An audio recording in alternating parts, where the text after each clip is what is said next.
नमस्ते। आज के इस एक्सप्लेनर में हम एक बेहद ही रोचक और प्राचीन कथा पर बात करने वाले हैं। ये कहानी भगवद गीता से ली गई है, जिसमें खास तौर पर बच्चों के लिए एक बहुत ही पावरफुल और प्रेरणादायक संदेश छिपा है। हम अर्जुन की उस महान दुविधा को समझेंगे जिसने उन्हें युद्ध के मैदान में एकदम से सोचने पर मजबूर कर दिया था। असल में ये सिर्फ एक युद्ध की कहानी नहीं है, बल्कि हमारे मन के भीतर चलने वाले संघर्ष की कहानी है, जिसे समझना हम सबके लिए बहुत जरूरी है। चलिए सीधे मुद्दे पर आते हैं। जरा सोचिए, क्या हो अगर जीत भी बिल्कुल हार जैसी लगने लगे। अजीब है ना। अब कल्पना कीजिए अर्जुन की, जो उस समय के सबसे महान योद्धा माने जाते हैं। वे कुरुक्षेत्र के एक विशाल युद्ध भूमि के बिल्कुल बीचों बीच खड़े हैं, लेकिन अचानक कुछ ऐसा होता है कि वो अपने हथियार डाल देना चाहते हैं। वे हार मान लेना चाहते हैं। आखिर ऐसा क्या हुआ कि इतना बड़ा योद्धा अचानक इतना निराश हो गया? ये स्थिति ना बहुत कुछ वैसी ही है जैसे कभी कभी हम किसी बड़े काम की शुरुआत तो कर देते हैं, लेकिन बीच में आकर हमारा कॉन्फिडेंस डगमगा जाता है। तो आइए समझते हैं भाग 1, अर्जुन की महान दुविधा। कुरुक्षेत्र के मैदान में आखिर हुआ क्या था? विरोधी सेना में अपने ही दादा परदादा, गुरुओं और सगे संबंधियों को देखकर अर्जुन पूरी तरह से टूट गए।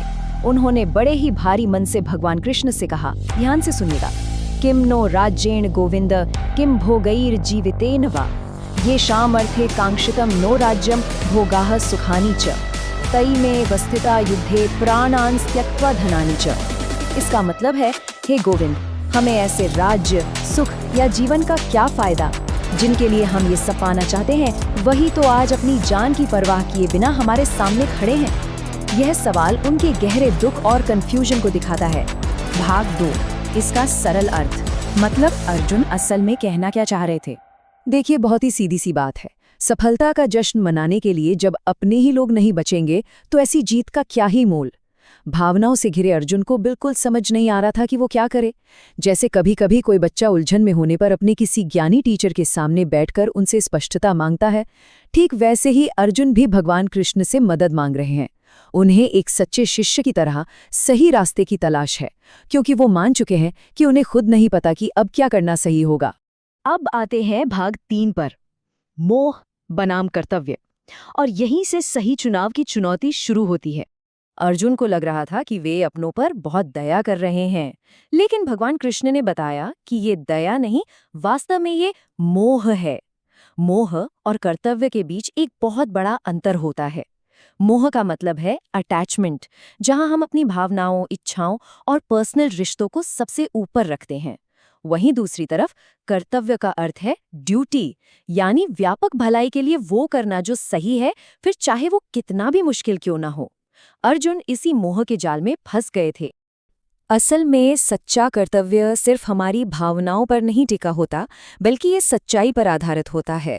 भगवान कृष्ण अर्जुन को यही समझाना चाहते हैं कि वे सिर्फ अपने लोगों के बारे में सोचकर मोह में पड़ गए हैं, लेकिन धर्म और सच्चाई की स्थापना पर ध्यान देना बहुत जरूरी है। कभी कभी सही काम करने के लिए हमें अपनी पर्सनल फीलिंग से ऊपर उठकर बहुत कड़े फैसले लेने पड़ते हैं। तो चलिए देखते हैं भाग 4, बच्चों के लिए एक नैतिक संदेश। गीता की ये शिक्षा आज हमारे कैसे काम आ सकती है? हजारों साल पुरानी ये बातचीत आज भी हमारी रोजमर्रा की जिंदगी और चुनौतियों में बहुत काम आती है। इसके कुछ बहुत ही प्रैक्टिकल लेसन्स हैं। पहला, हमेशा पूरी ईमानदारी से अपना 100% दें। दूसरा, मुश्किल कामों से कभी मत भागिए, भले ही वो आपको डरावने क्यों न लगें। तीसरा, हमेशा सही काम करने पर फोकस रखें।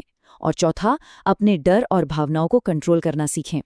देखिए, डर सबको लगता है, कंफ्यूजन सबको होती है, लेकिन असली बहादुरी इसी में है कि हम अपना कर्तव्य निभाएं, चाहे वो स्कूल का होमवर्क पूरा करना हो या फिर अपनी गलती मानकर सच बोलना हो।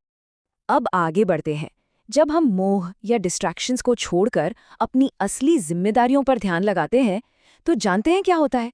हमें अंदर से एक गहरा बैलेंस और शांति मिलती है। यही बैलेंस और कर्तव्य निष्ठा हमें एक अधिक मजबूत, समझदार और स्थिर इंसान बनाती है।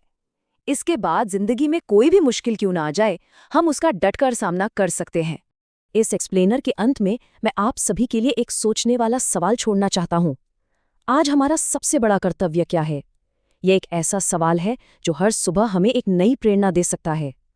उम्मीद है कि आज की इस चर्चा से हमें ये याद रखने में मदद मिलेगी कि चाहे कितनी भी उलझन क्यों ना हो, हमें हमेशा मोह और डिस्ट्रैक्शन से ऊपर उठकर अपने सही कर्तव्य को चुनना है। तो बस आज के लिए इतना ही। अपने कर्तव्यों को पहचानिए और उन्हें पूरी लगन से निभाते रहिए।